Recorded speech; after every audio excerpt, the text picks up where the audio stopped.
Each year, Microsoft Research hosts hundreds of influential speakers from around the world, including leading scientists, renowned experts in technology, book authors, and leading academics, and makes videos of these lectures freely available.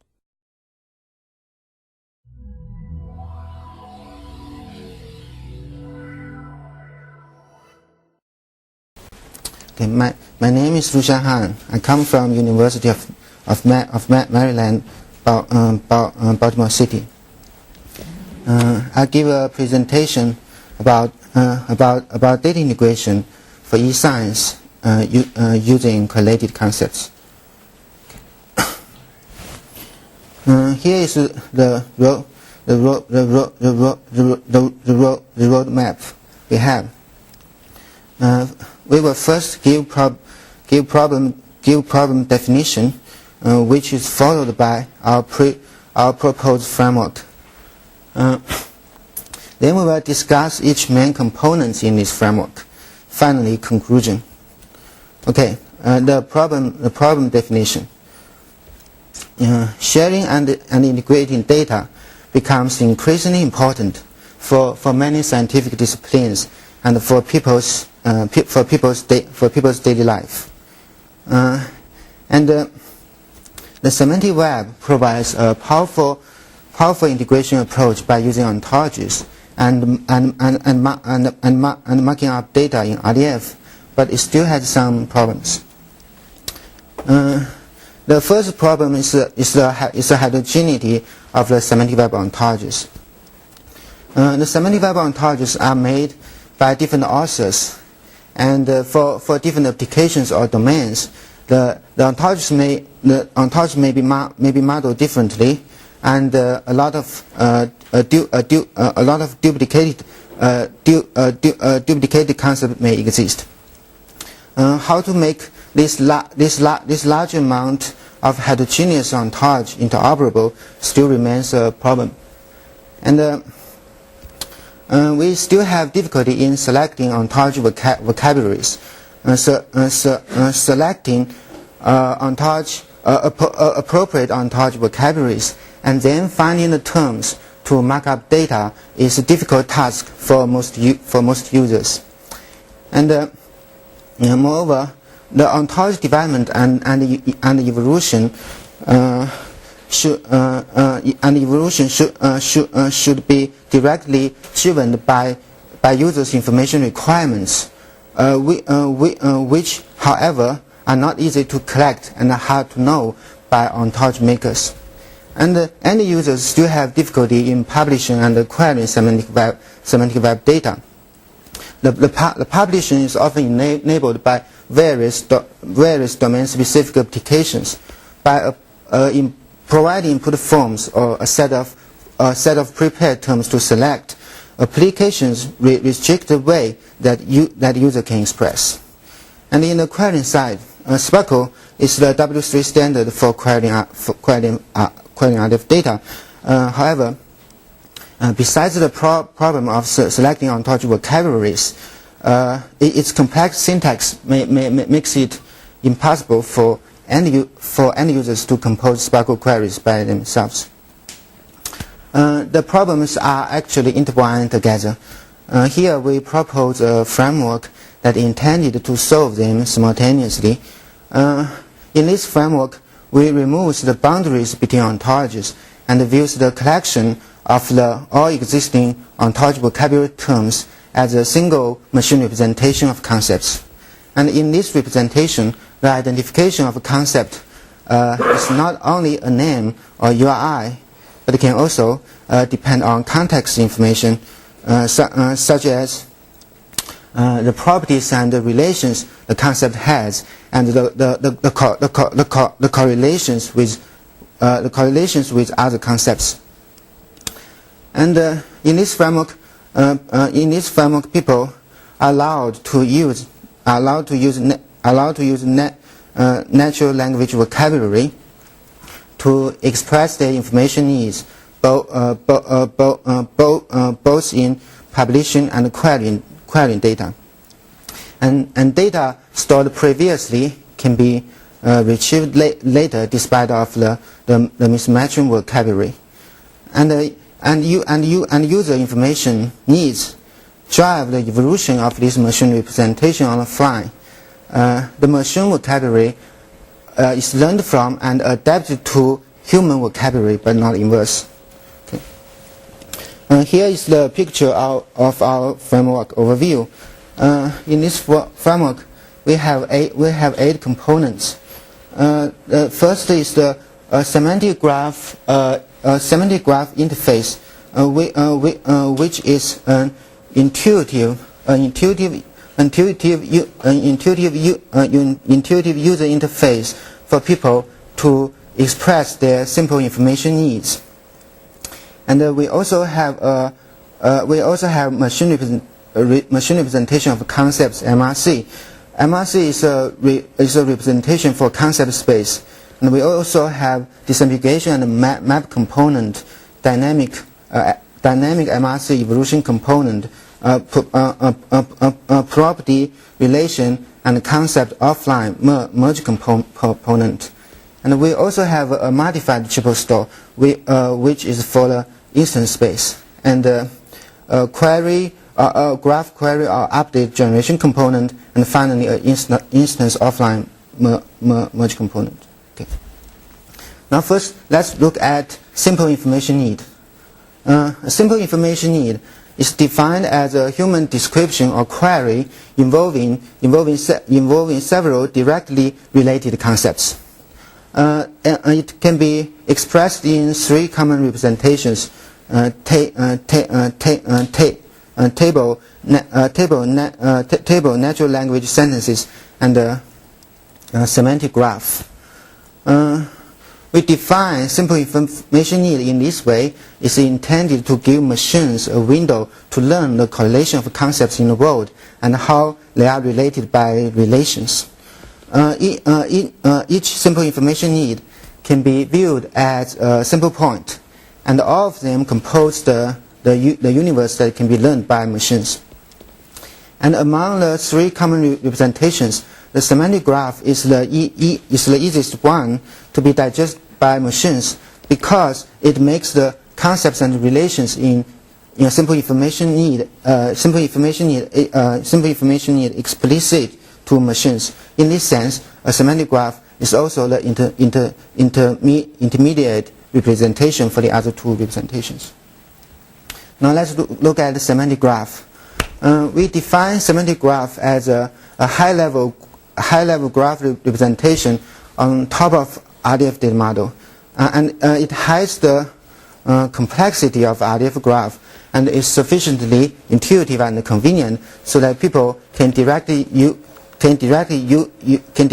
it to express their simple information needs. And this is an example semantic graph, and it has the semantics as the text: 1-inch long beetle ate flower in a garden located at here, and it has a photo picture at here.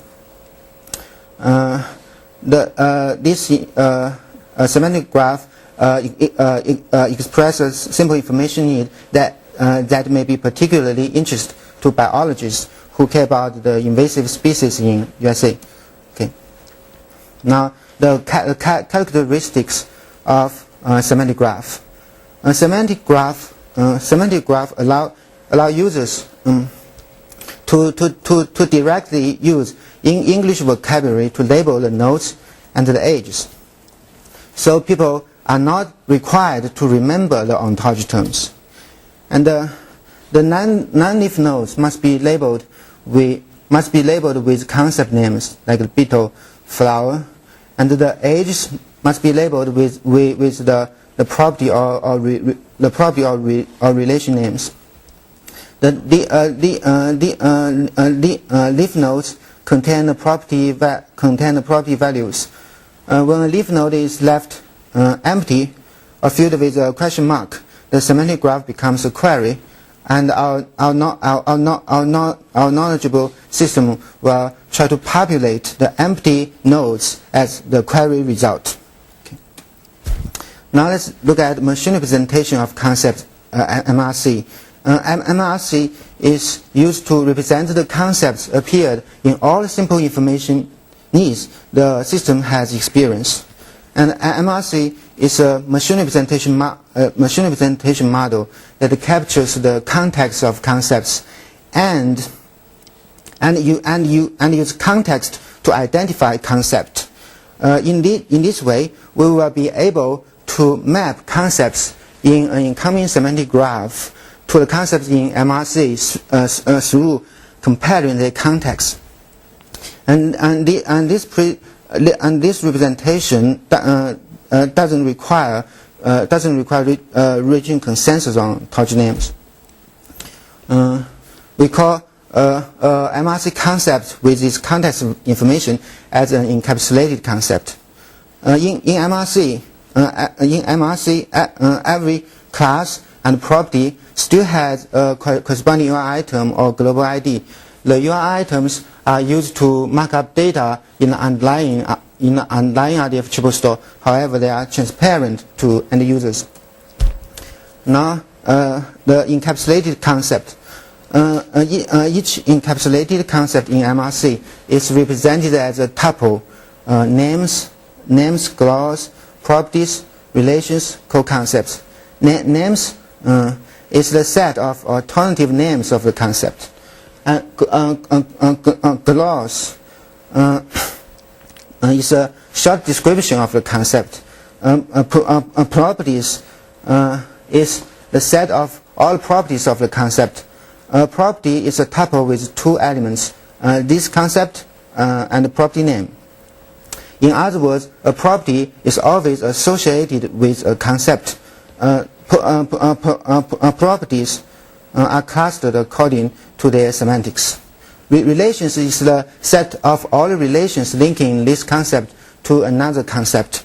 A relation is a tuple with three elements. Relations are first grouped by object concept and then are further clustered according to their semantics. Co-concepts is the set of all concepts that co-occur with this concept in simple information needs. And this is an example for the encapsulated concept graduate student.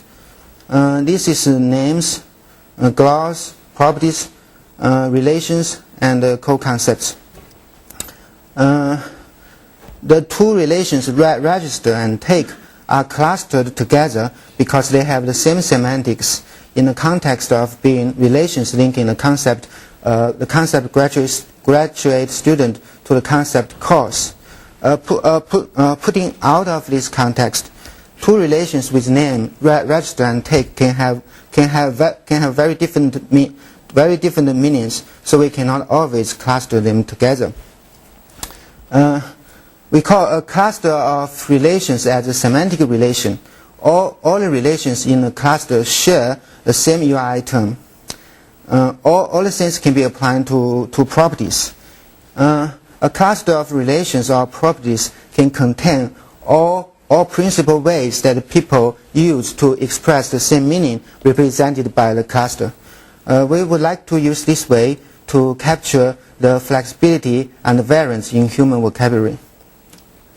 We also maintain statistics for an encapsulated concept. They include the frequency of the concept, the number of simple information needs that included the concept, the frequency of each property, the frequency of each semantic property, which is the sum up of each individual properties frequency in a cluster, and the frequency of association between this concept and one of its co-concepts, the frequency of each relation, the frequency of each semantic relation, and some other statistics. The terms in a cluster with the largest frequency number is called the canonical term in a cluster. And with these frequency numbers, we can compute some useful probabilities.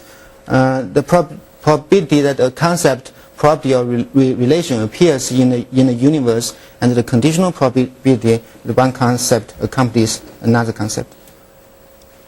The Bootstrap of MRC. We decided to use semantic web data particularly the RDF data indexed by Sugo to create a bootstrap of MRC. The good thing with the semantic web documents is that each RDF document is actually an already disambiguated semantic graph because people use URI terms to mark up data in RDF. However, we also have to suffer from the drawback of the semantic web because a lot of duplicated concepts. Now let's look at disambiguation and the map component. This component disambiguates and maps concepts in the incoming semantic graph to the concepts in the MRC. In the process, we have to cope with three deficiencies of MRC: missing properties, missing relations, and duplicated concept. Missing properties and missing relations can make trouble to the disambiguation process, so it requires our disambiguation mechanism must be robust. The duplicated concept is something that we cannot avoid in the growth of MRC. We adopt two methodologies to cope with duplicated concept. The first is to cultivate a dominant concept for every line of duplicated concepts. This requires the map component to always pick the most popular one among all candidate choices. The second is to use an offline process to merge the duplicated concepts in MRC. Here is the flow. The whole disambiguation process can be divided in two steps. The first is automatically disambiguates and map concepts in incoming semantic graph to concepts in MRC. Then the system presents the disambiguated semantic graph to the user for human inspection and adjustment. Step 1, automatically disambiguating and mapping. We identified two kinds of probability models for automatically disambiguating and mapping. The first is concept-based models. They exploit the pairwise associations between concepts. There can be different ways to measure associations between two concepts: joint probability, point-wise mutual information, or conditional probability. Since the conditional probability measure only one direction, we call it local observation model. It has less computational time compared with others. The other kind model is probability and relation-based model. It explores how concepts are associated with given properties and relations. It has high accuracy, no thresholds and parameters, but it needs more computational time. So now let's look at concept-based local observation model. Step 1. For each non-leaf node, Vi, in the incoming semantic graph, we find all encapsulated concepts Ci whose class name match the label of Vi and whose property and relation names partially cover the labels of the edges of Vi over a designated threshold R. By match, we mean they are synonyms. These encapsulated concepts matching the node Vi form the category I. Step 2. For every Ci in all categories, we evaluate the following formula, where this is the conditional probability that CGM accompanies Ci. The formula measures the maximum association sum that Ci can have with other concepts coming from different categories in the perspective of Ci. However, since the association is measured by conditional probability, the Ci with the optimal local observation score may not be the most popular one among its lines of duplicated concepts. We work around this problem by incorporating this score with popularity, which leads to Formula 2, where popularity is represented by the frequency of Ci. Because log x grows very slowly when x is large. The local observation score is determinant when comparing two popular concepts. On the other hand, log s log x grows fairly fast when x is small. The popularity is determined when comparing a concept having high local observation score but low popularity with a popular concept with fairly good local observation score. The disadvantage of this model is that we have to determine the threshold R and the parameter W. It's likely that R and W can have different optimal values in a different growing stage of MRC. Step two, user inspection. This is the incoming semantic graph. This is the automatically disambiguated semantic graph, and this is the one after user inspection. In the automatically disambiguated semantic graph, a gloss is supplied for each concept. And instead of showing the original label directly, the canonical, we display the canonical term in a cluster that the original label is matched to. And if the system found, the system can also suggest users to create new concept if no property match is found in MRC. What user can do in the inspection is that if found a concept is wrong, the gloss is wrong, he can ask the system for alternatives or browse for a correct one, or simply create a new one. If he found the canonical term is semantically different with the original label, he can change it back to our original label. Dynamically MRC evolution component. The MRC can evolve from the disambiguated semantic graph by updating the frequency numbers of the involving concepts, properties, relations, and association. And it can also create new concepts, property, relations that happens in the incoming semantic graph. The MRC can also evolve from user inspection by comparing the three graphs, the original one, the automatically disambiguated one, and the inspected one. We can get statistical information about whether two properties and relations should be clustered together or not. So now let's say determine synonyms. Determine synonyms can happen between a label in the incoming semantic graph and terms in MRC in the disambiguation process, and it can also happen between two MRC terms in the clustering process. The synonym problem will become increasingly smaller as MRC grows and more data available in MRC because enumeration is the way that MRC uses to capture the flexibility and the variance of human vocabulary. So if we already have a full-grown MRC, that is, all the principal vocabularies for concepts, property, relations have been recorded and clustered, then we only need lexical comparison. Okay.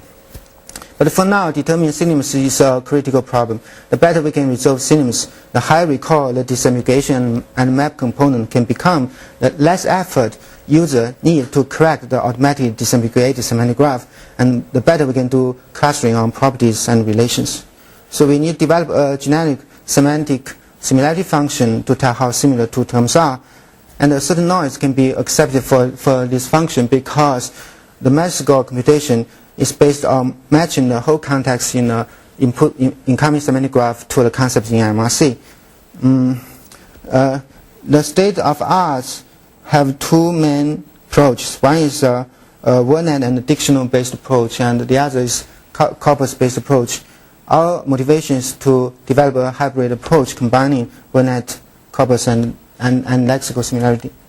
Conclusion: we present a system that facilitate data sharing and integration on the semantic web. The system learns its representation of concepts from every simple information need represented in semantic graph. We mainly represent the disambiguation and involved components. Okay, that's it.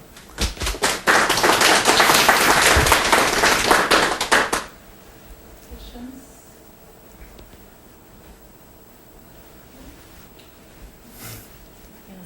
Okay, good.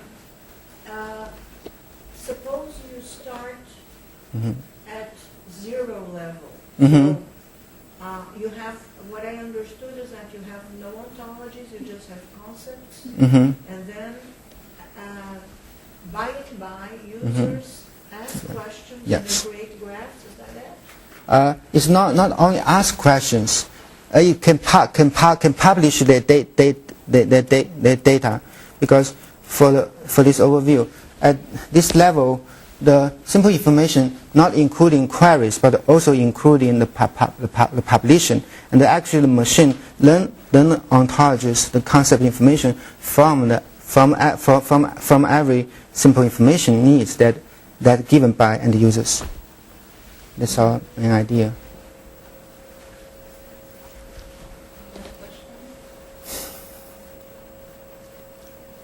I have a question for you.